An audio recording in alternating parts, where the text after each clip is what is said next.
In this video, we would like to show you a product called Metaspex Interviews. Interviews is a solution to run questionnaires in a unique manner. Instead of starting with GUI design, Interviews accepts questionnaires in a JSON form, alongside separate localizations, also in JSON form. There is no need to redo the questionnaire for different languages. The GUI part requires no change from questionnaire to questionnaire. Interviews are fully run by an efficient backend, giving instructions to the GUI to display labels in the selected language and with the question types sent by the backend. Interviews requires no engineering whatsoever, from questionnaire design, campaign creation, to downloading the data for all interviews. The performance of the backend is unmatched. We are so proud of response time that you are going to be able to see it during the demo on each question. It'll take 1 or 2 milliseconds for the backend to validate and process an answer to a question, record it, run sophisticated transitions to find the next question, and calculate the next localized question. Interactions are instantaneous, removing the usual burden that respondents face. Interviews can be started on one device, interrupted, and resumed on any other device. Interviews backends can be run anywhere, including public cloud and private data centers. The application scales horizontally, allowing to run surveys with millions of respondents on a small cloud footprint. Interviews offers an unlimited number of questions, an unlimited number of loops, including nested ones, with an unlimited number of levels. It is possible to navigate from answer to answer and to revise submitted answers. When revising an answer, Interviews will preserve unaffected subsequent answers.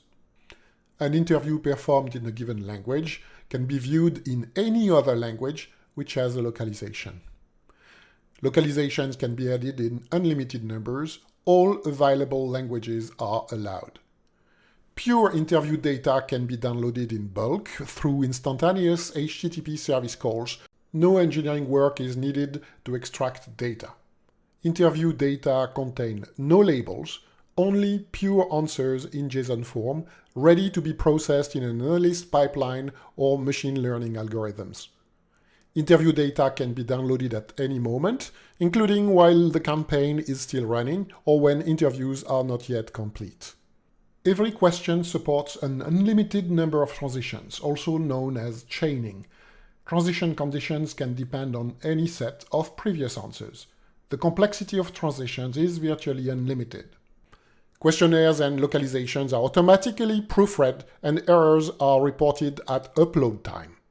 Multiple campaigns can run on the same questionnaire. Campaigns have a time window and can be used as a project management tool. Interviews supports template questions and localizations, making entire families of questions reusable, limiting the efforts to put together questionnaires and campaigns. If additional question types are required, we can develop as many new ones as necessary at a pace of 1 per person day, eliminating the limits that alternate frameworks currently have. You can have 100, 200 or more question types, 1,000 if needed, while the industry is currently limited to a few tens. Given that questionnaires are built using JSON, they can be built automatically by artificial intelligence tools. Let's take a look first at the JSON questionnaire we are going to upload to the backend. When a questionnaire is uploaded, it is always uploaded with a first localization. It is much easier to put it together that way. In our case, we built the questionnaire with an English localization. This is language code 38. The structure of the questionnaire is very simple. We give it a code, here HQ42, and a name, Health Questionnaire. Then the various questions follow, with their English texts. Every question has a label that uniquely identifies it. You are essentially free to choose it. It will be used when we will specify question transitions. The first question has type $ITV_input. In interviews, an input is a text box to be filled by the respondent. The label of the question is first_name. The text of the question is first name. It is specified in English because that's the localization we have decided to upload with the questionnaire. You will see that we'll be able to upload localizations for as many languages as needed. All world languages can be added. That's all we need to do to have the GUI display the text box and capture the input from the user. By default, an input question type makes the response mandatory to pursue the interview. The second question has the same type and asks for the surname. The third question asks for the date of birth. It is of type $ITV_select, which means that a single selection among the options is necessary to continue the interview. The question has also a text, and for the first time, it has a style. The reason for the style here is that a question of type select would by default be displayed as a list of options of which only one can be selected. Here, the number of options is too long, so we specify that the GUI will have to display a drop-down, much more user-friendly to enter a date of birth. Each of the options is associated with a label, which is specific to the language we chose, English. Indeed, dates are different in some parts of the world when they haven't adopted the Gregorian calendar. So for some languages, we'll be able to offer labels in a non-Gregorian calendar. This question would be a good candidate to be put in a template library of questions, as it is a very common question. Putting it into the template library would offer the possibility to refer to it with its template name, and we would not have to list all the options here. They would be recorded for as many languages as needed in the template library. That way, the date of birth question could easily be added to any questionnaire. After the labels, we see a new construct, the transitions. Transitions allow you to switch to different subsequent questions depending on answers. By default, if no transition is specified, the interview will continue to the next question. Here, after answering the date of birth, depending on the date, the backend will transition to one or two different possibilities. The intention here is to make the interview as light as possible on the respondent and avoid asking questions that are not applicable. There is no point asking somebody who is less than 35 years old whether they are a veteran. That question will be skipped in that case. If we look at the condition to be fulfilled to switch to the question with the veteran label, we see that we are using the date of birth answer. That answer is an index in the options, from 0 to 123. We use the full power of Metaspex Interviews conditions to calculate the current year. We subtract 1900 and the index of the choice among the options, and we compare it to 35. If the condition is fulfilled, we switch to the veteran question. Otherwise, we switch to the MILFAM question. The MILFAM question will ask whether the respondent is part of a military family. We could have as many transitions as we want. The last one is a catch-all. Each condition is evaluated from the first one, and the first fulfilled one is triggered. If none is fulfilled, the catch-all is selected. Let's have a brief look at another questionnaire to see the power of transition conditions. Here is an example of a question asking for the respondent's nationality.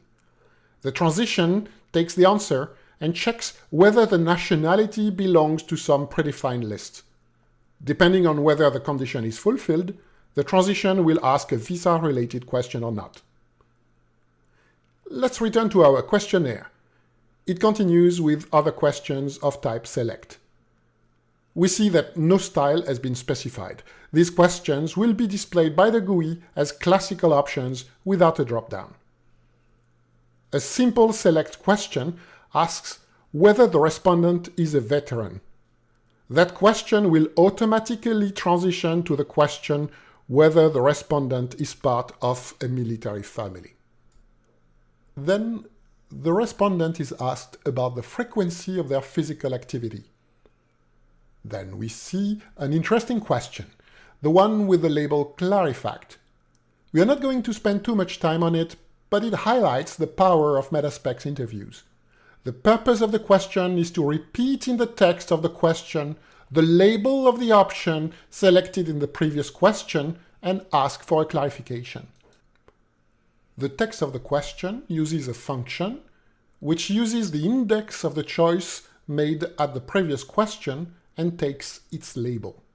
The function applies a transformation to that label by turning it into lowercase for a better display. Note that the function is completely independent from the language of the questionnaire, which is English. It means that if a localization is uploaded in Spanish, for instance, the text of the question will contain the Spanish label of the choice made by the respondent. Functions can perform powerful calculations. Here is an example in another questionnaire. It calculates automatically the tuition for a school. That tuition amount is a complex formula that depends on previous answers. The question also shows the capabilities in terms of displaying money amounts in the language selected. In English, the currency sign will be a prefix, and thousand separators will be commas. In French, the localization will show the currency sign as a suffix, with spaces as thousand separators. Let's get back to our questionnaire. Note also that for the first time, the question of type input has another attribute, optional, and that attribute is set to true. It means that the respondent will be free to ignore the question and will be able to switch to the next one. The default behavior for input questions is that the input is not optional. That's what we had used so far. Here again, we have transitions. The first transition condition uses two answers this time. It uses the date of birth and the level of activity. If the respondent answered that they exercise never or almost never or only occasionally, and if their age is equal or superior to 60 years old, the interview will switch to the exam question. Otherwise, it will switch to the feedback question. The exam question is a select, and it asks whether the respondent underwent a cardiovascular exam. If yes, the next question will be reasons. Otherwise, it will be feedback. The reasons question belongs to a new type, select at most. It means that the respondent will be able to make multiple choices, up to 5, which is the number of options proposed. That question is followed by a question of type begin loop. The purpose of that question is to iterate over questions between the begin and the end loop questions. The iterations will be made on the multiple selections made on the reasons for the cardiovascular exam. We'll spare the details, but we wanted here to remove the final period on each of the selected labels, hence the small manipulation we make on these labels. The text of the question uses the various labels which result. This loop is followed by another loop iterating over the same multiple choice question, but using the choices not made, asking for details about that. We use HTML markup to highlight the not part of the text so that the user is not confused. In another language, we might have to highlight more than one word to make it clear we are suddenly asking a different question. Metaspex Interviews allows that. The next question is an input. It asks for general feedback. For fun, we added a transition on that question, and depending on picking up a random number, we let the user know that they have won the lottery. They have 10% chances to win it. The questionnaire finishes with a thank you message. This document is uploaded to the backend through a simple web service call. That web service returns the unique identifier of the questionnaire. Uploading the questionnaire triggers a large set of validations, including, for instance, that transitions lead to subsequent questions, not previous ones, that all labels exist, that every transition list ends up with a catch-all, that no question is an orphan, etc.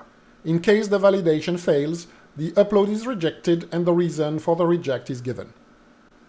We said that other localizations can be uploaded independently from the questionnaire and that the questionnaire logic, which is a delicate matter, wouldn't have to be repeated. Let's see that. Let's have a look at the Spanish localization for that questionnaire. The localization is a JSON document referring to the questionnaire we just had a look at. When uploading the questionnaire, we got a unique identifier. That's the one we repeat here as the questionnaire ID. The language for the localization is code 40, which is Spanish. We support the complete spectrum of standardized ISO 639 languages. As we can see, only question labels as specified in the questionnaire and Spanish texts are specified here. The contents of the document is completely devoid of questionnaire logic. Of course, when uploading a localization to the backend through a web service, verifications are made that the localization is not redundant and is complete. If the verification fails, the upload is rejected and the reason is given. We are now almost ready to run an interview. Before running an interview, we must create a campaign. A campaign has a time window, and respondents will be allowed to answer only within that time window. Creating a campaign is done through a web service call to the backend. The questionnaire we just saw can be used in as many campaigns as we want. Interviews exist within a campaign. We just prepared one. Let's run it. It starts with the selection of the language. Let's opt for English. We should find all the question texts and labels that we uploaded with the questionnaire. To judge the performance of the backend, I'll hit the Enter key loudly on the keyboard so that you can see how fast the backend responds. The time spent in real time in the backend, including the database, is displayed on each page. For the people in engineering, the CPU time spent in the application tier is also displayed. It allows to estimate how many cores are needed in the data center to process a given amount of answers per second. You will see that it is very small, which means very small cloud bills. For reference, the GUI, the backend, and the database are all running locally on a desktop computer, which is significantly less powerful than a typical cloud server. So the performance which is shown is a worst-case scenario. This also means that network lag would have to be added for a realistic estimate of response time. This would add at most 200 milliseconds to response time, which would still keep all the interactions instant. Enough talking. Let's see Metaspex Interviews in action. We have already uploaded the questionnaire, created a campaign for that questionnaire, and prepared an interview. We use a browser-based GUI to interact with the backend. Every time we'll navigate from one panel to another, a web service will be called. The backend will validate the answer, record it in the interview, run the transitions, calculate the next localized question, and send it back to the browser. First, we see that the GUI asks for language selection. We have uploaded 5 localizations for that demo: English, Spanish, Finnish, French, and Romanian. Let's select English. Now that we have selected English, the backend will conduct the whole interview in English. As we saw when we explored the JSON questionnaire, the first question is asking for the first name. We see the label we specified right above the input field.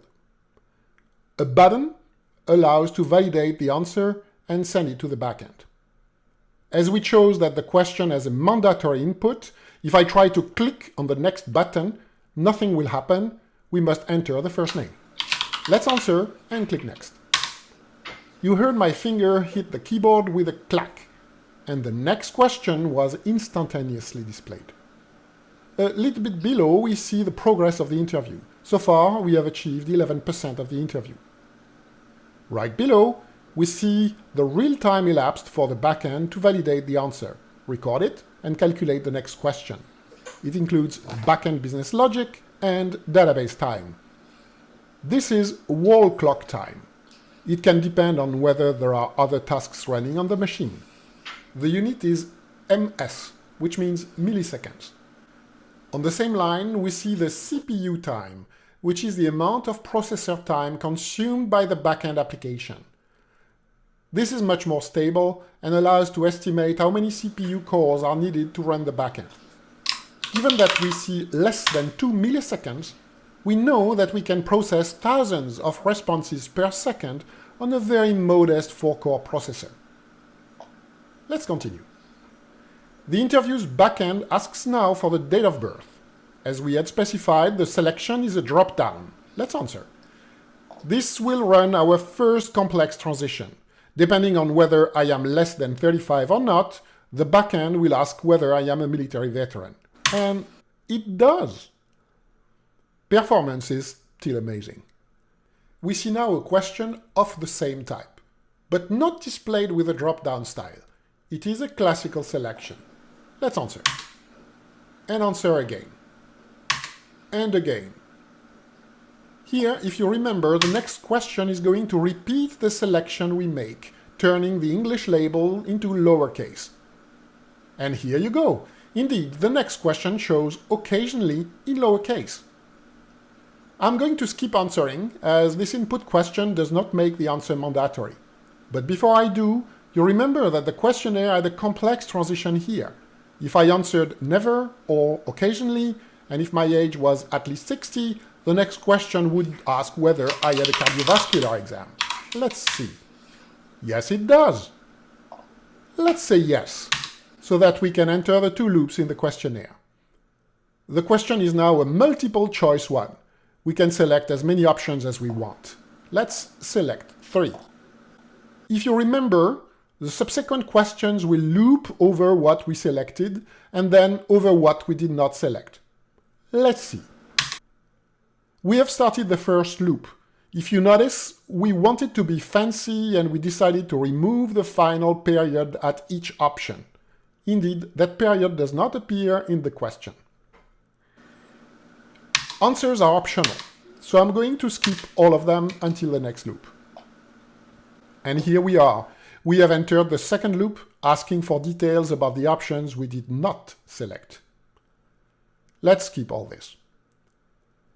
A classical question about giving feedback on all the interviews. And thanks, we did not win the lottery. Now let's see how we can obtain the pure interview data for the interview we just ran. I'm going to run the extraction web services from the command line. This call could be made from an automated script. Adding the option asking for the backend to give us how much time it spent putting together the data. Here we are. Here are all our answers in JSON format. No text localization is present. This is the pure data, ready to be swallowed by the analyst tool. If we had many interviews for this campaign, we would download all the interviews in bulk. The time is displayed in nanoseconds, so you can see it took mere milliseconds for the backend to respond.